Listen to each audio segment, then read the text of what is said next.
Salut, moi j'aime bien Dead Space, et on va en parler.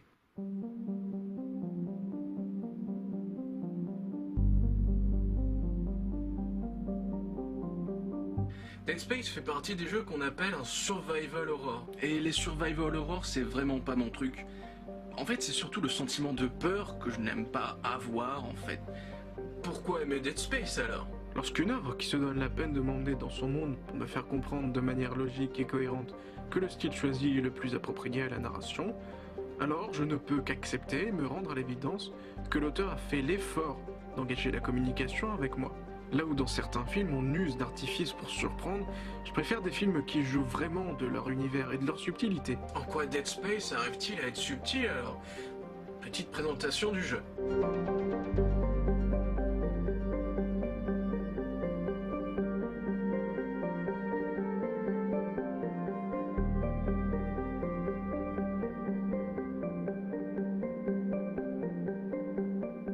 Le premier point à soulever est le fait qu'il n'y ait pas de cinématique. Les événements où on n'a pas à jouer se font directement à partir du moteur du jeu. Ce n'est pas le premier jeu à faire ça. Le but premier de cette démarche est bien sûr de provoquer un sentiment d'immersion aux joueurs. Première chose à constater dès les premières scènes, cette immersion nous pousse à regarder le décor. Et le jeu est beau, putain! Une très grande importance est donnée au game design. Ce game design donnera lieu à de nombreuses fulgurances dans certains niveaux. Mention spéciale aux zones où il y a des excroissances sur le sol et où on est obligé de marcher au ralenti.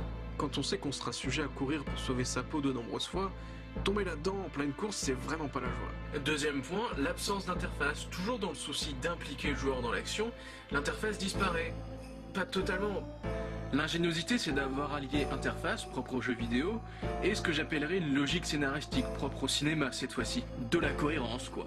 Le jeu vidéo a connu une évolution comparable à celle du cinéma. Pour ce qui est du cinéma, ça a pris du temps avant que ça ne soit considéré véritablement comme un art à part entière, porteur d'un message. Il a fallu de nombreuses années et des réalisateurs chevronnés pour accorder ce statut d'art, notamment grâce aux auteurs. Ces auteurs, désireux de raconter des histoires au-delà des livres, se sont décidés à écrire ce qu'on appelle maintenant des scénarios pour le cinéma.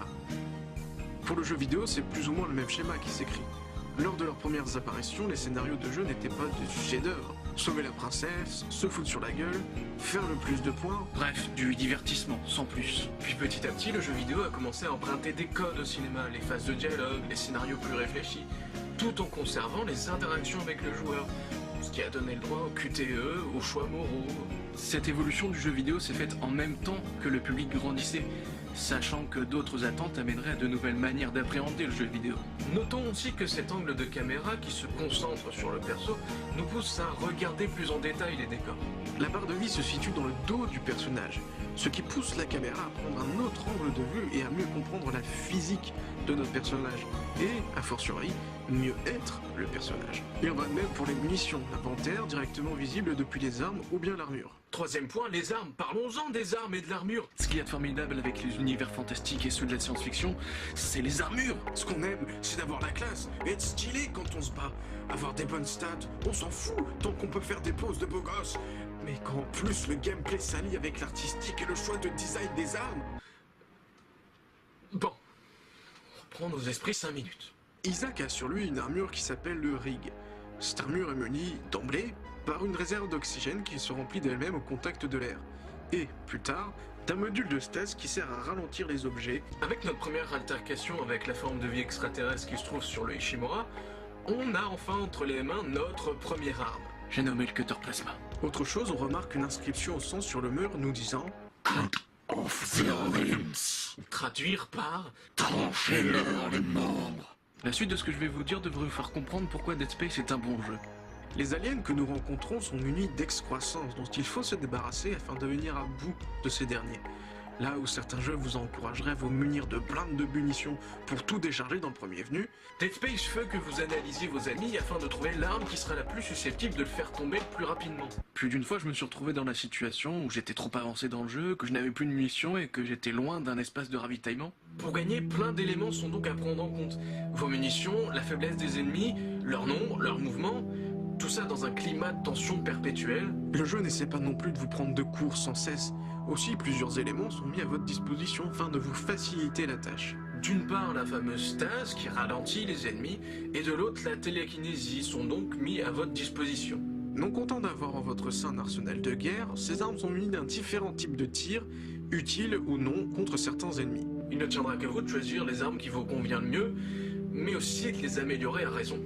En effet, ce système d'amélioration que l'on rencontre dans certaines zones du jeu vous permet d'améliorer la puissance, la capacité de vos armes, mais aussi la durée de votre stase, ou encore d'augmenter votre santé.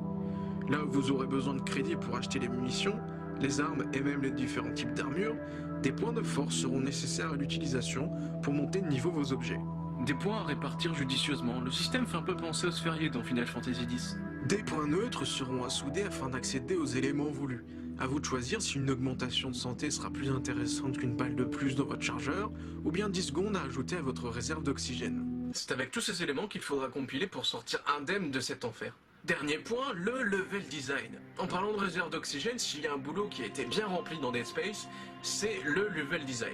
Alors attention, le level designer n'a rien à voir avec le game designer. Pendant que le game designer est chargé d'imaginer l'univers, les règles du jeu, le level designer, lui, doit être pleinement conscient de cet univers et de ses règles, afin d'offrir des jeux qui ne se ressemblent pas et qui stimulent le joueur.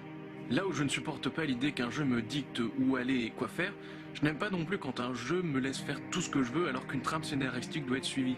Si je m'intéresse et m'investis dans le jeu, c'est pas la peine de me prendre pour un idiot ou d'un surdoué qui est capable de lire entre les lignes. Ou c'est peut-être moi qui suis juste con. Mais c'est le tour de main que réussit à faire Dead Space. Ni trop scripté pour être un couloir, ni trop libre pour être un open world chiant. Dead Space vous conduit d'un point A à un point B de manière pas trop dirigiste en vous laissant l'opportunité d'explorer sans que vous n'ayez à vous dire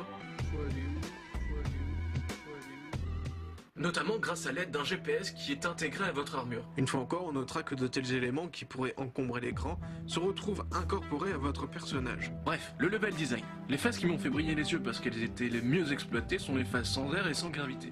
Je n'irai pas jusqu'à dire qu'elles étaient novatrices en leur genre, car, petite piqûre de rappel, un an plus tôt sortait Super Mario Galaxy sur la Wii.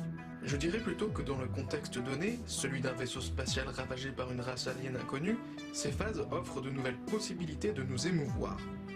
Plus d'une fois, lors de mon entrée dans une zone sans air, je me suis retrouvé à paniquer.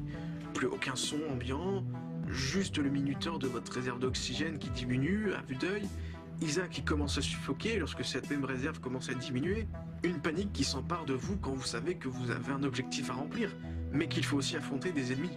Puis il y a les phases sans gravité, comme vous en serez douté, vu qu'il n'y a pas de gravité, les corps flottent. Non seulement les objets, mais aussi vos ennemis. Voyez ce rampant. Lorsqu'il se trouve dans une zone où la gravité est activée, ça ne vous fait pas plus peur que ça. Il peut certes bondir, mais s'écrasera lamentablement. Dans les zones sans gravité, c'est une autre paire de manches. Lors de son bond, il se ruera sur vous, et ce même si vous êtes à l'autre bout de la pièce. Ces phases nous obligent à prendre plus de paramètres en compte et à garder notre sang-froid dans des situations angoissantes et oppressantes. Le gameplay de Dead Space a donc été pensé pour que le joueur soit totalement immergé. Je me souviens avoir adopté une certaine position pour jouer. La concentration est de mise et vous ne devez vous relâcher sous aucun prétexte. Cependant, cette nouveauté, cette surprise, ne fonctionnera que dans un seul cas de figure, à savoir si vous faites le jeu pour la première fois. On va attaquer un point sensible de Dead Space, à savoir son scénario. Donc, si vous n'avez pas envie de vous faire spoiler, allez jusqu'à ce moment de la vidéo. Sinon, vous pouvez tout aussi bien arrêter la vidéo, faire le jeu et revenir ensuite. C'est vous qui voyez. Je sais que juger d'un scénario est quelque chose de très difficile, donc je m'efforcerai d'être le plus constructif et objectif possible. Comme dit au début de la vidéo, Isaac est chargé de savoir ce qui se passe sur le vaisseau Ishimura, vaisseau d'extraction de minerais situé à on ne sait où dans l'espace et dans le temps. On n'a aucune indication de temps, ce qui nous pousse totalement à accepter cette technologie dont on ne sait rien. Non seulement la technologie, mais aussi l'histoire. Ce qui s'est passé avant nous étant inconnu, ça nous laisse la place d'imaginer, d'accepter ce monde qui nous est proposé. Encore une fois, un effort pour rendre notre immersion complète. Grâce au message de détresse envoyé par une femme du nom de Nicole, qui n'est autre que la femme d'Isaac, on en apprend plus sur la situation du vaisseau. Une fois à bord, la tension commence à monter. En effet, de nombreux instruments sont défectueux, et Kendra, chercheuse aux côtés d'Isaac, et le commandant Hammond n'ont de cesse de s'engueuler alors que la situation est au plus mal. Et Isaac, dans tout ça, Isaac est muet. C'est un parti pris artistique, c'est une mécanique de gameplay qui a déjà été utilisée dans les jeux vidéo, notamment dans les RPG, afin que le joueur s'imprègne totalement dans le personnage, dans l'histoire. Cela étant, ce choix laisse perplexe, surtout sur quelques points que je développerai plus tard. Donc, après avoir rencontré les premiers aliens et s'être rendu compte que c'est la merde partout, on va vite se retrouver en charge de faire la maintenance quasi complète de tout le vaisseau. De la manutention aux déchets, en passant par l'aération et l'entretien des espaces verts, tout y passe. Là où je pouvais trouver ça intéressant dans un contexte qui se prête à ce genre de jeu, je trouve ça juste chiant dans Dead Space. Bien sûr, tous ces événements arrivent pour une raison. Le vaisseau étant laissé à l'abandon, plusieurs catastrophes ont pu subvenir sans qu'aucune intervention n'ait pu être faite. Cependant, après avoir joué un assez long moment, j'ai perdu de l'intérêt pour le jeu. L'histoire n'avançait pas, les informations sur les aliens étaient données au compte-gouttes, et notre héros sans peur et sans reproche se faisait bolosser par deux idiots. C'est vraiment beaucoup plus tard qu'on apprend l'existence d'un énorme monument appelé le monolithe. D'après les messages audio, écrits et vidéos laissés ça et là dans les niveaux, on apprend que le monolithe serait à la source de l'invasion alien. Les messages nous parlent de gens devenus socialement instables jusqu'à avoir des pulsions meurtrières sans once de remords. Ces mêmes messages nous informent la présence d'hérétiques sur le vaisseau. Pourquoi mettre des histoires d'hérétiques dans un survival dans l'espace? Ce que je veux dire, c'est pourquoi donner aussi peu d'informations alors que ça prend autant d'importance dans le jeu? C'est là que ça devient intéressant. Dans un long message écrit que l'on trouve après tout de même 8 heures de jeu, on apprend qu'il existe sur Terre une religion qui s'appelle l'unitologie. Cette religion, vieille de 200 ans, voudrait que le gouvernement humain cache à sa population l'existence d'un objet sacré appelé le monolithe, qui permettrait la vie éternelle, en passant toutefois par la mort préalable du sujet. Cette même religion a réussi à amasser autour d'elle de nombreux adeptes et, parmi eux, des personnes très fortunées. C'est donc vers la fin du jeu que tout s'enchaîne véritablement. Le monolithe n'est autre qu'un objet vital pour les habitants de la planète sur laquelle on est venu l'extraire, ces habitants étant bien sûr la race alien gouvernée par une reine-mère. C'est d'ailleurs aussi vers la fin du jeu qu'on retrouve enfin la personne qui nous est le plus chère à nos yeux, à savoir Nicole. Mais oh, grande surprise, Kendra, la chercheuse qui n'arrêtait pas de nous dire qu'Amand nous cachait des choses sur ce monolithe, nous trahit. En effet, elle nous raconte qu'elle fait elle-même partie de l'unitologie et que sa seule mission était de ramener le monolithe sur Terre auprès des riches investisseurs. Si vous ne l'avez pas compris, je me dois de vous expliquer une petite chose. Parce que j'ai oublié de vous raconter ça en fait. Ces petites bêtes qu'on rencontre dans l'aventure utilisent les corps des gens morts pour les faire revenir et les changer en aliens. De plus, le monolithe agissant sur les personnalités, vous conviendrez qu'amener ça sur Terre, ça résumerait à décimer totalement la population. C'est donc après 10 heures de jeu que le scénario prend tout son sens. La question qu'on est en droit de se poser, est-ce que ça en valait la peine? Est-ce que tout ce temps à courir à droite à gauche pour sauver sa peau et celle de Nicole valait la peine? Oui et non. Le scénario de Dead Space ne repose pas sur de mauvaises bases.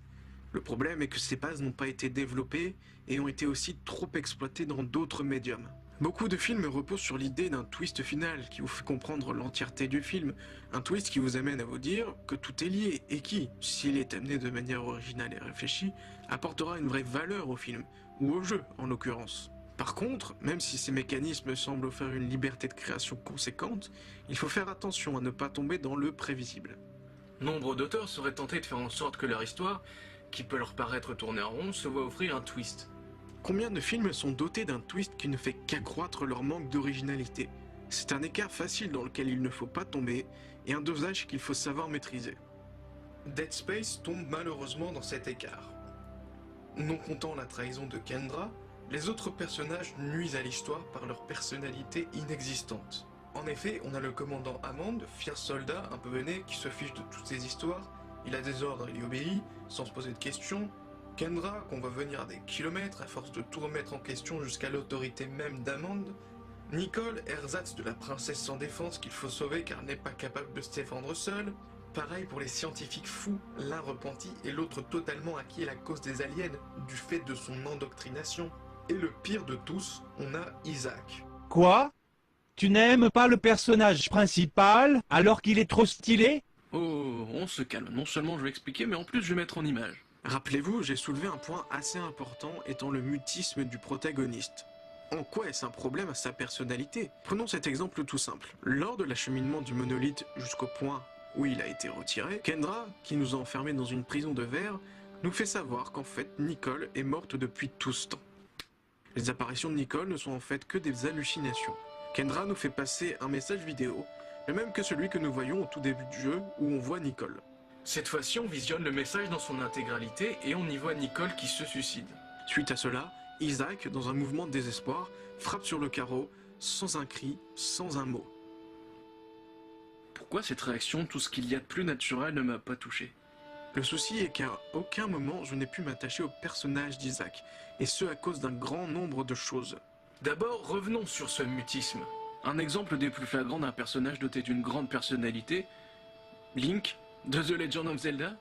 Même si Link ne prononce aucun mot, il fait montre de sentiments dans ses exclamations. Une expiration la bouche fermée pour exprimer l'interrogation, des cris de stupeur lorsqu'il est effrayé, bref, il est vivant. A contrario, les seules expressions qu'on aura d'Isaac, ce sont ses gargarismes et les beuglements qu'il fait en donnant des coups. Aucun sentiment de frayeur ou de choc face aux aliens. Cette déshumanisation est poussée à l'extrême, grâce à une mécanique de gameplay que j'ai volontairement omis et qui sera le second point. Souvenez-vous des coffres dans lesquels on trouve des munitions. Encore une fois, j'en ai pas parlé plus tôt, mais culpa. Pour les ouvrir, il est nécessaire de donner un violent coup à terre. Sachant que certains ennemis s'amusent à rester à terre ou sauter dessus, on est tenté de foutre des coups de pied à tout ce qui traîne. Et ce, même sur le corps des alliés. On peut ainsi démembrer les pauvres diables qui ont connu une mort atroce. On peut pousser le vice encore plus loin, quand on sait qu'on peut réserver le même sort au commandant Hammond, qui est mort comme le valeureux et courageux soldat qu'il est. On a donc un Isaac qui ne dit rien, n'exprime rien, et agit de la manière la plus inhumaine qui soit. Vous me direz, c'est un choix scénaristique. Isaac étant perdu dans l'enfer, normal qu'il ne fasse pas preuve d'humanité, là où la mort règne et où les seules formes de vie ne sont pas humaines. Le souci est le suivant, tout est fait pour qu'on éprouve de la sympathie envers lui. Il a pour mission de sauver la femme qu'il aime, il faut qu'il empêche Kendra de ramener le monolithe sur Terre, sous peine de voir l'existence humaine réduite à néant. On va même jusqu'à lui donner un nom, et pas n'importe quel nom, celui d'Isaac. Personnage très important dans la Genèse, descendant d'Abraham. Attention, pas d'importance à la religion ici. Pour autant, j'apporte un certain intérêt pour tout ce qui est nom et leur symbolisme, leur signification. Si demain j'écris une fiction à propos d'un poisson qui marche sur l'eau, si je l'appelle Jésus, il y a un symbolisme. Par ailleurs, si le poisson est brésilien, la symbolique est encore plus grande quand on sait l'importance de la religion catholique en Amérique du Sud, ainsi que la popularité du nom dans les pays hispanophones. Là encore, si on prend le cas de Zelda, sachant que Link signifie lien en anglais, on peut voir une certaine logique, étant donné que dans chaque jeu il y a un Ganon, une princesse Zelda et un royaume d'Hyrule. Il y a un paradoxe que je n'ai pas saisi entre le fait de me laisser m'imprégner du personnage tout en le déshumanisant et en lui donnant une histoire qui lui est propre. Là encore, tout est une question de dosage et, malheureusement, c'est dommage qu'un jeu aussi bien pensé soit générique dans son scénario, avec des personnages quelque peu caricaturaux. C'est d'autant plus dommage qu'il faut que le jeu existe parmi tant d'autres qui sont dans la même configuration, à savoir les aliens ou l'espace. Mass Effect, Gears of War, Halo 3, Super Mario Galaxy, autant de titres sortis un an avant Dead Space, mais qui bénéficient d'un gameplay poussé, un scénario prenant et des personnages attachants.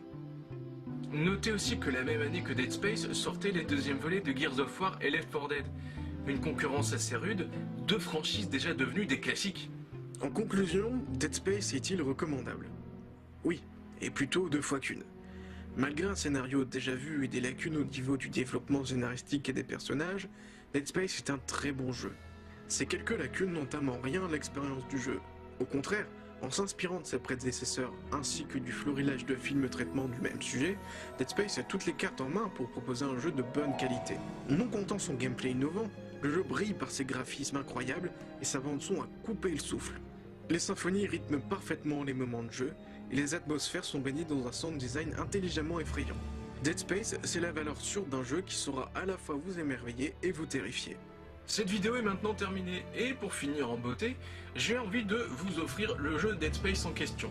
Alors n'allez pas croire que je vais faire ça à chaque vidéo, c'est juste que là je l'ai en double et que j'ai envie de vous en faire profiter. Et aussi pour pouvoir gagner le jeu, il faudra répondre à une petite question. La question sera la suivante. Quels sont les jeux que j'ai nommés pendant la vidéo qui sont sortis un an avant Dead Space? Donnez votre réponse dans les commentaires et on pourra ensuite discuter pour pouvoir faire en sorte que je vous envoie le fameux jeu. Moi je vous dis à la prochaine, salut!